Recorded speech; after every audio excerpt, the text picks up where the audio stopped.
మనలో చాలా మందికి తరచూ నీరసం, కండరాల నొప్పులు, నిద్రలేమి వంటి సమస్యలు ఎదురవుతూ ఉంటాయి. పని ఒత్తిడి లేదా వాతావరణ మార్పుల వల్ల ఇలా జరుగుతుందని భావించి తేలికగా తీసుకుంటాం. కానీ శరీరంలో ఓ ముఖ్యమైన ఖనిజం లోపించడం వల్లే ఈ లక్షణాలు కనిపిస్తాయని ఆరోగ్య నిపుణులు హెచ్చరిస్తున్నారు. అదే మెగ్నీషియం. శరీరంలో శక్తి ఉత్పత్తి నుంచి ఎముకల ఆరోగ్యం వరకు ఎన్నో కీలక ప్రక్రియలలో మెగ్నీషియం పాత్ర పోషిస్తుంది. శరీరంలో మెగ్నీషియం తగ్గితే కనిపించే అత్యంత సాధారణ లక్షణం తరచూ కండరాలు పట్టేయడం లేదా తిమ్మిర్లు రావడం. కండరాలు సక్రమంగా పనిచేయడానికి సంకోచించిన తర్వాత తిరిగి సాధారణ స్థితికి రావడానికి మెగ్నీషియం చాలా అవసరం. అది లోపించినప్పుడు కండరాలు బిగుసుకుపోయి నొప్పులు, వణుకు వంటివి వస్తాయి. అలాగే ఎంత విశ్రాంతి తీసుకున్నా తగ్గని అలసట, నీరసం కూడా మెగ్నీషియం లోపానికి సంకేతమే.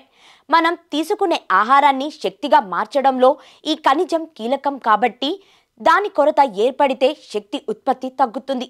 రోజు తినే ఆహారంలో కొన్ని మార్పులు తీసుకుంటే చాలు. బాదం, పాలకూర, గుమ్మడి గింజలు, అరటిపండు ఎక్కువగా తీసుకోవడం ద్వారా శరీరానికి అవసరమైన మెగ్నీషియం అందుతాయని వైద్యులు సూచిస్తున్నారు.